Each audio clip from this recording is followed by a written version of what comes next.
Okay जी, तो ये हम लोगों ने एक सिलेंडर की डायग्राम ड्रा की है जिसमें ये वाली आपके पास सिलेंडर की इनर बाउंड्री है और ये आपके पास उसकी आउटर बाउंड्री है। और यहाँ पर आपके पास कोई भी एंगल फाई बन रहा है, ठीक है। और यहाँ पर आपके पास जो स्मॉल एंगल है this is D phi. Okay, और यहाँ पर हम कोई भी पॉइंट P1 कंसिडर कर लेंगे और यहाँ पर इसके इन बिटवीन यहाँ पर हमारे पास कोई भी पॉइंट P2 हमारे पास यहाँ पे आ जाएगा, ठीक है जी। और यहाँ पर जो ये वाला जो एरिया वेक्टर है, because this is along the x axis, तो इसको हम लेंगे जो रो डी फाई वेक्टर लेंगे इसको हम। और यहाँ पर जो आपके पास जो एंगल बन रहा है वो थीटा बन रहा है और यहाँ पर आपके पास जो स्मॉल एंगल होगा दिस इज़ डी थीटा। और इस दोनों पॉइंट्स को हम एक स्ट्रेट लाइन के साथ ज्वाइन कर देंगे कुछ इस तरह से।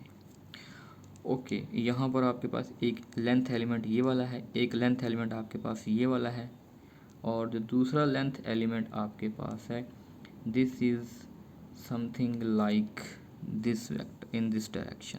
एक ये वाला एलिमेंट आपके पास है लाइक अगर हम इसको थोड़ा सा बढ़ा दें तो ये कुछ इस तरह से आपके पास एक लेंथ एलिमेंट बन जाएगा। तो यहाँ पर जो थीटा आपके पास होगा, theta is a polar angle.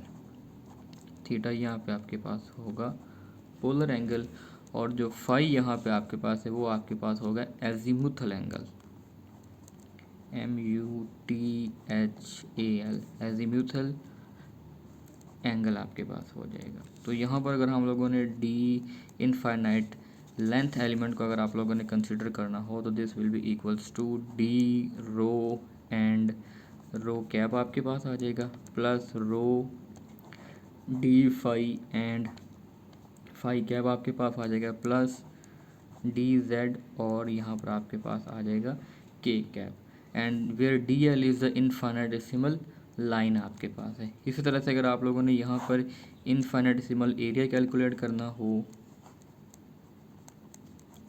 Infinitesimal area, तो वो आपके पास हो जाएगा जिसको हम रिप्रेजेंट करेंगे डी ए के साथ and D A is equal to D rho and rho D phi and D A is equals to rho D rho and D phi. इसको हमने थोड़ा सा रीअरेंज करके लिख लिया है और यहाँ पर इसके हम डायरेक्शन वेक्टर आपके पास होगा this is D A vector which is equal to rho D phi and K vector आपके पास यहाँ पे आ जाएगा।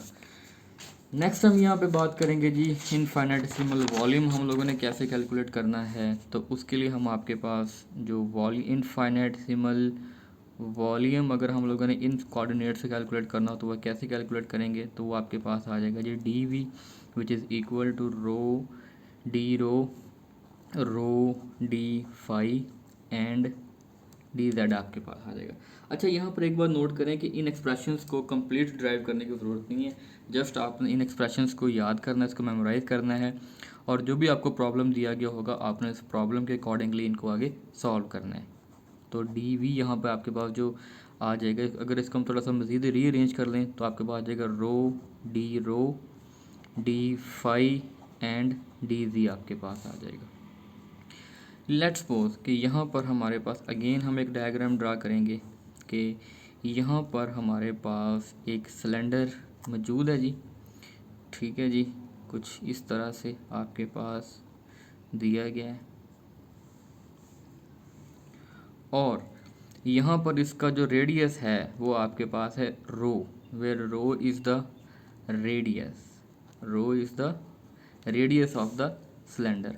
और अगर हम इसका यहाँ पर एक छोटा सा पोर्शन कट कर लें कुछ इस तरह से, यानी कि अगर हम यहाँ पर इसका एक छोटा सा एरिया एलिमेंट यहाँ पे कट कर लें तो वो क्या होगा। अब ये आपके पास वेक्टर है अलोंग द एक्स एक्सिस, तो ये आपके पास हो जाएगा स्मॉल एरिया एलिमेंट डी रो आपके पास हो जाएगा और ये वाला जो एरिया एलिमेंट है this is along the z axis, तो ये आपके पास हो जाएगा डी जेड आपके पास हो जाएगा। और इसी तरह से आपके पास यहाँ पर जो आपका एक एंगल बन रहा होगा जिसको हम फाई का नाम देंगे, और ये जो स्मॉल एंगल आपके पास हो जाएगा वो हो जाएगा जी D phi, which is equal to small angle आपके पास हो जाएगा। ठीक है, तो यहाँ पर अगर हम लोगों ने इसका एरिया कैलकुलेट करना हो तो डी ए आपके पास आ जाएगा rho D phi and D G आपके पास हो जाएगा। अगर इसकी हम वेक्टर क्वांटिटी की बात करें तो आपके पास ये आ जाएगा rho D phi d z and rho vector. क्योंकि देखें एरिया को होता है लेंथ इनटू ब्रेड्थ, जबकि लेंथ हमारी है जी अलॉन्ग द एक्स एक्सिस और ब्रेड्थ हमारी है जी अलॉन्ग द जेड एक्सिस। तो जेड एक्सिस के अलॉन्ग हम लोग हमारा रेडियस भी मौजूद है, तो यहाँ पर हमने इसका रेडियस का क्या ले लिया direction, because this is normal to the plane. तो यहाँ पर हमारे पास इसका रो कैप आपके पास आ जाएगा। तो इसका जो फाइनल एक्सप्रेशन आपके पास बन जाएगा फिर वॉल्यूम का, वो आपके पास आ जाएगा D V which is equal to D rho D phi and D G आपके पास आ जाएगा, which is the final expression. Next हम यहाँ पे बात करेंगे जो कि हमारा लास्ट टॉपिक है यहाँ पे, इसलिए हम बात करेंगे इसके बारे में आज, स्फेरिकल कोऑर्डिनेट्स आपके पास क्या होते हैं। स्फेरिकल कोऑर्डिनेट्स, ओके जी। स्फेरिकल कोऑर्डिनेट्स में हमारे पास जो यूनिट्स हम यूज़ करते हैं यहाँ पे वो आर फाई एंड थीटा को हम यहाँ पे यूज़ करेंगे, R phi and theta. Let's suppose कि यहाँ पर आपके पास कोई भी एक स्फेयर मौजूद है जो कि यहाँ पे एक्स वाई और जेड एक्सिस में क्या कर रहा है, एग्जिस्ट कर रहा है।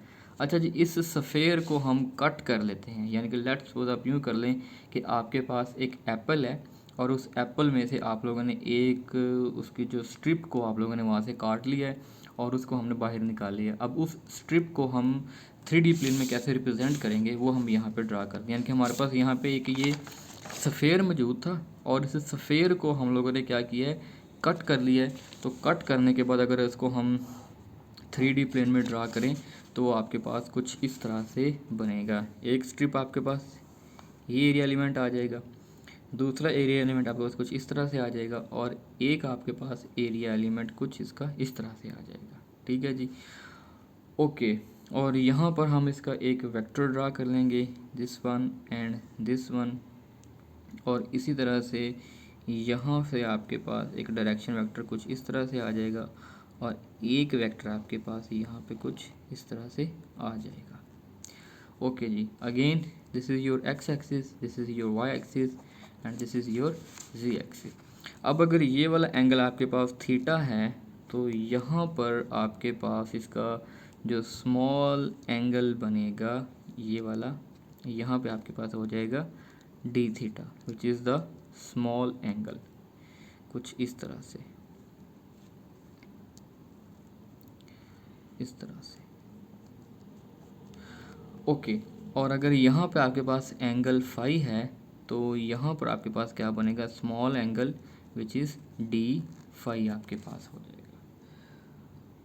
तो जो ये हमने यहाँ पे कंसिडर किया जी स्फेयर का 1/4 हिस्सा, यानी कि 1/4 पार्ट ऑफ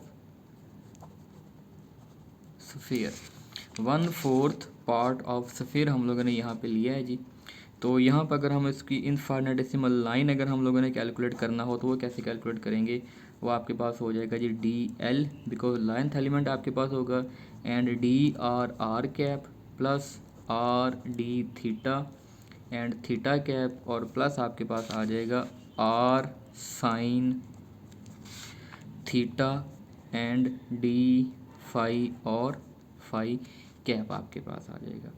अगर अच्छा जी इस पार्ट को हम थोड़ा सा मज़ीद यहाँ पे इन्हेंस करके इलेबरेट करके बना सकते हैं जी, तो कुछ आपके पास ही इस तरह से होगा। ये आपके पास हो जाएगा जी डी आर वेक्टर, और ये आपके पास है जी डी जेड वेक्टर आ जाएगा, और यहाँ पर आपके पास आ जाएगा डी वाई वेक्टर, और ये आपके पास है जी डी थीटा।